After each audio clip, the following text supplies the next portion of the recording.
Hey folks, Kevin here. Well, it's June 19th, 2020, and it's been a while since I've done any Ask Me Anything videos. And I've got several to catch up on. So today I thought I'd try and briefly cover one question that I had from Lisa. And by the way, thank you, Lisa, for all of your activity on the channel. I really appreciate it tremendously. Both the compliments and the questions. So Kevin, would you talk about your thoughts on Grazon and how so many are finding the major issues with their crops after using composted manure and or hay with this product? It's a bit alarming, it's expensive, as if it's as extensive as what I've researched so far. So if you search YouTube or probably various social media places, people are talking about, geez, don't buy this composted manure, don't buy this manure product, don't buy hay unless you know what chemicals were used on it. And years ago I used to interview every source, every horse farmer, everyone, and unfortunately many people of these folks buy the hay from different resources, like, you know, we have the Syracuse State Fairgrounds where many events are there, and various hay and straw products are brought in. We're a large dairy area here in central New York, so there's corn silage as well, and the farmers around me use pesticides. So let me just say, when we talk about pesticides, the three main groups that we talk about are herbicides, insecticides, and fungicides. So fungicides kill fungal organisms really bad. Insecticides, which can seem really good, kill indiscriminately insects, but also kill those beneficial predators of the insects as well. So that's bad. And then we have the herbicides that are being used. And as a result of farmers desiring residual herbicide products, in other words, they don't just want to apply herbicide to their field, they'd like to apply the herbicide once a season to their field, or they'd like to apply it once and then for the next 5 years plant their crops and not have to worry about it.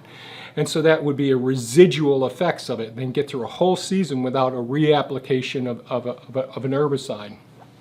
So, and Grazon is one of those ones that is restricted use herbicide produced by Dow AgroSciences. The chemical is used to control herbaceous weeds and some woody plants without killing lawn and turf grasses or corn or hay.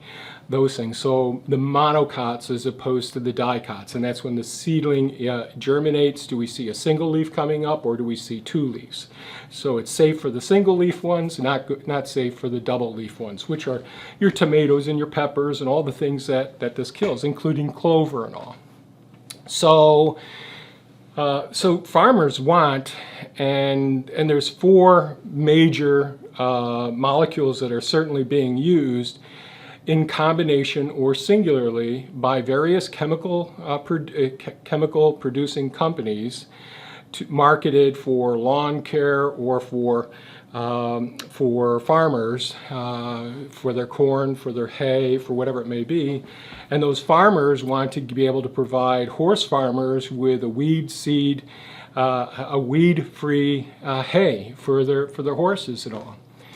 And so this has been going on for years, and it's been an issue. And I've talked about this in a few of my large composting video series, where we call it carryover or pass-through or persistent herbicides that are maintained as an intact structure after it passes through, let's say, the systemically absorbed herbicide that's sprayed on the field of hay. Just one example. The farmer goes to the New York State Fairgrounds and delivers all the hay to all the different horse shows and events that go on here, and some of the breeders in the area, all of that. So his or her hay has to have completely weed-free hay, top-notch, excellent quality.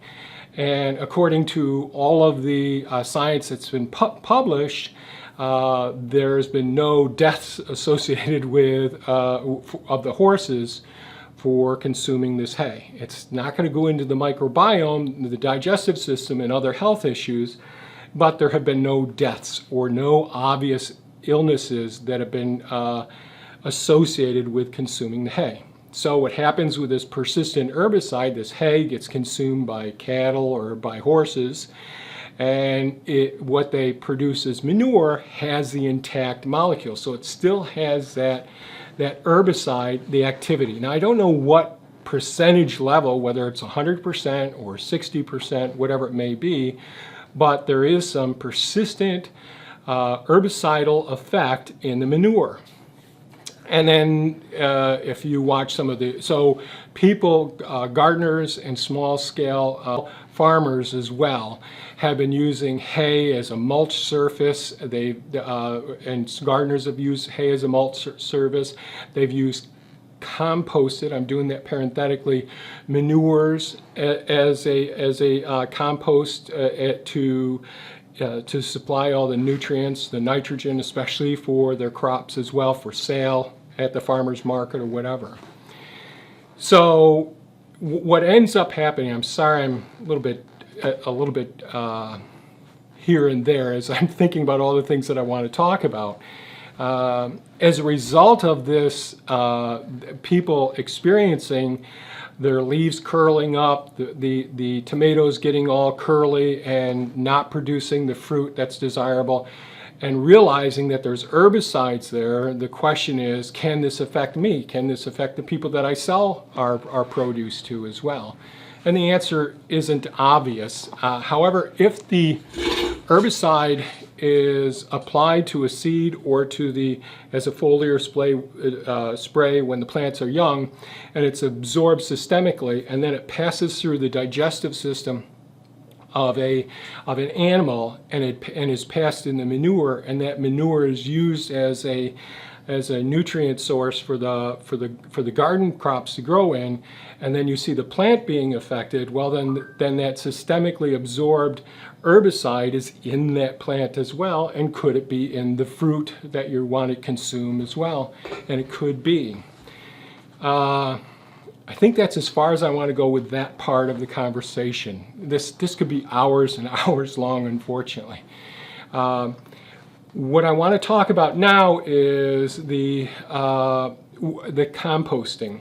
So I'm saying composting parenthetically because it's not what I would call composting when even a large, very reputable composting, organic composting facility like one that I bought compost from, their process isn't as closely monitored, where it's thermophilic and the microorganisms break this down. Now the soil microorganisms will break down these molecules into an inactive form that can't affect the plants themselves.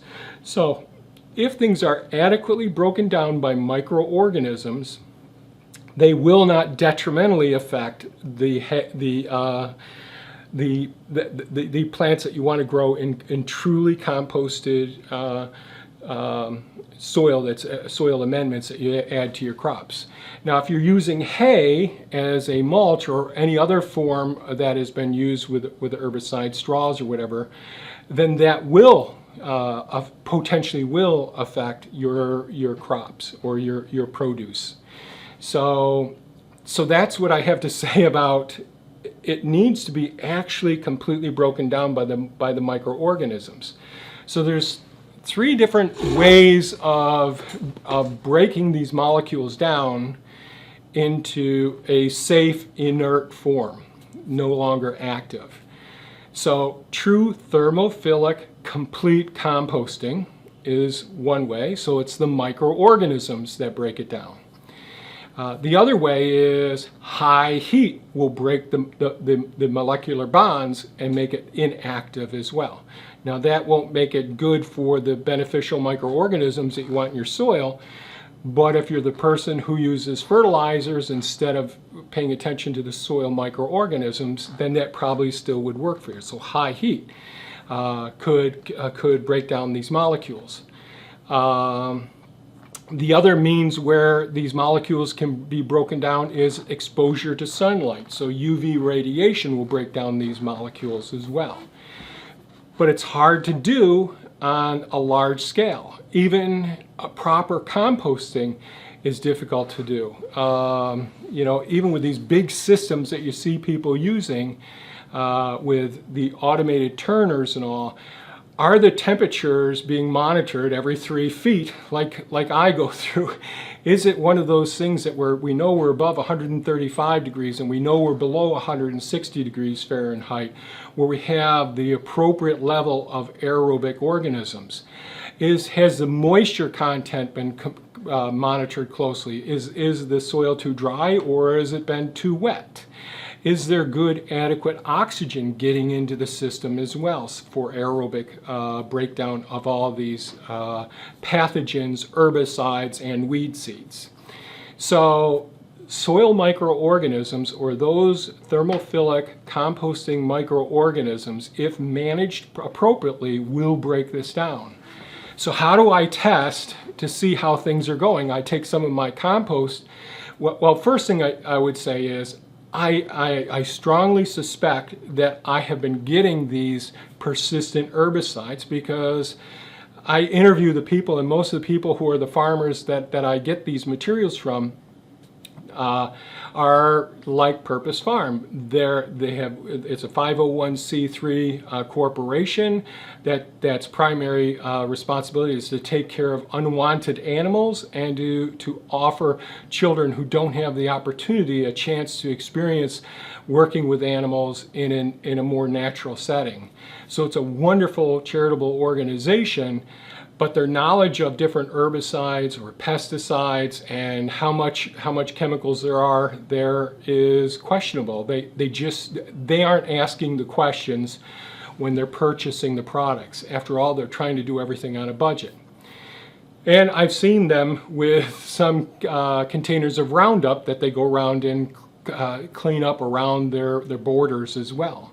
So there are persistent herbicides in the products that I've been getting, but if you look at our crops really do well, with the exceptions of mistakes that I make. And the reason is because composting is taken so seriously here. If you watch any of the large composting series that I've done, I'm often talking about the temperatures, the oxygen, airflow, furnace or chimney effect, getting oxygen, cool air in with all of the air spaces in the composting pile, and letting that heat and CO2 be released, and getting as much oxygen into the system as possible. Now, we're not losing all of the CO2, but that's part of the thermophilic composting series. As opposed to when we're doing silage or we're doing fermenting, we compress the piles. And backyard composters with their pallet setups and all, they'll keep adding grass clippings and different excess vegetable material and whatever it may, weeds as well, put it into a large pile. And the weight of that pile compresses down, gets rained on. Now sometimes they cover them well and water them frequently as well. But if they aren't getting turned before they hit 160 degrees, or if the airflow isn't adequate, or if it's not moist enough or not dry enough, then we're not adequately breaking down pathogens, weed seeds, or these persistent herbicides. So taking that material and putting it on our garden beds is rather risky. If we're to do that and we say, geez, I've had this pile that's been here for 2 years, then what I would do is take it and spread it out on a lawn, maybe put black plastic over it or black tarp over it, and let the sun beat down on it. And yes, that won't be beneficial for all the beneficial microorganisms that are in that soil, but that heat will potentially succeed in raising the temperature high enough under that tarp or under that black plastic that it will break down those molecules for the persistent herbicides. So there probably are means. Now, how do I test for it? Well, I have clover and different crops, and what we like, I showed, I think it was in March, I went ahead and did a seed germination test. That's the sort of thing you want to do. You want to take your seedlings and put them into that compost and see how do they develop compared to soil that you know to be free of persistent herbicides. You want to compare them and see, are they absolutely equal, or are there problems developing in that manure or in that composted material that you're concerned about. It's very, very difficult this day and age trying to safely bring things onto our property so that benefit us as far as the crops that we're trying to raise.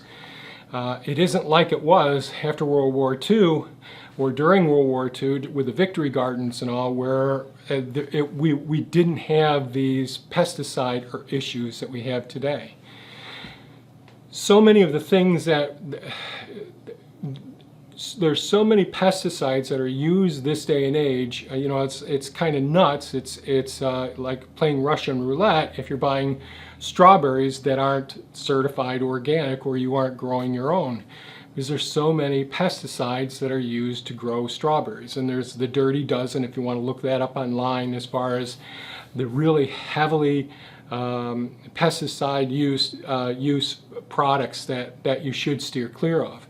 And there are many products that very few pesticides are used on, so you don't have to buy those organically. So the other thing I would say is, you know, we are what we consume, and those things that the soil that we're growing our plants in is as important as the microorganisms in our digestive system, in our colon, in our large intestine. Those microorganisms, our microbiome in our digestive system, is absolutely dependent on getting fiber in order to make the short-chain fatty acids that release the phytonutrients and allow all of the beneficial nutrients that we think we're taking into our diet in order to get absorbed and have systemic effects, positive systemic effects. So it's the same thing with our soil microorganisms. Eventually, I'm getting so concerned about about our culture here. One, society is becoming questioning science. So that's one thing. This is fake news, that they're just trying to make you worried and all. And there is reason to do your research. But science is becoming like a debatable topic, which is nonsense. And the other thing is that we are becoming complacent with the corporations that have been ruled by people of my cohort, people, you know, baby boomers, people in their late 60s, 70s, 80s, who are running corporations and making the laws and decreasing the EPA's ability to share with people the results of some of the things that are very concerning, or the FDA. So there are government agencies which used to protect us much more but no longer are they able to disseminate the information or even put it on their websites due to current political changes. And so many people aren't aware of all of the harmful things. Now, in one sense, it's kind of good that many people are saying, hey, you know what? There's persistent herbicides. They're killing my tomato plants. They're ruining my garden. Because YouTube, social media, helps to disseminate that information much more quickly than our government will disseminate the information. And that's just a shame, or our news media. So I'm sorry I went a bit long with this whole thing, but there are many different pesticides that are being used, and certainly herbicides being one of those, 1/3 of those categories. And it's very concerning. We need to safeguard ourselves, our children and all. And these things may not kill us, but there are many underlying, and it's multifactorial, that factors that make us more susceptible to acquiring chronic debilitating diseases. Those comorbidities, according to the recent pandemic that's happened. There are many other major issues before us. Another huge one is our whole agricultural system that's set up to, not just to use the pesticides, but when we look at our farm animals, they're using 3/4 to more than 75–80% of the antibiotics that were intended to kill bacterial organisms that could harm us. And nowadays, more and more of these antibiotics are becoming completely ineffective. And that is a major concern because these antibiotics are being used inappropriately, and it's all government sanctioned. It's all subsidized. We're paying for it in our tax dollars. And the farmers are being encouraged to produce bigger products for people to be able to consume. It's a shame. It's a major concern. And this is going, the recent worldwide infectious disease that's still affecting us at this point is just the tip of the iceberg. It's potentially going to get much worse unless we start changing our rules and regulations and no longer allow antibiotics to be used as anything other than to fight bacterial infections. That's it, cut and dry. So, sorry I got on my little soapbox here. So, if you have comments or questions, please leave them below. I'm sorry that I jumped around here some. This is something that I feel very strongly about, and that I did it no justice just covering it so briefly at this point. But I wanted to mention a couple of these aspects of what to be concerned about and how we can potentially deal with it. Remember, the 3 ways of changing these molecules is using the microorganisms, biotransformation, bioremediation, that sort of thing that makes that biological chemical no longer molecule no longer an active and an effective agent. The other is exposure to sunlight, UV radiation, and high heat. Those are the ways.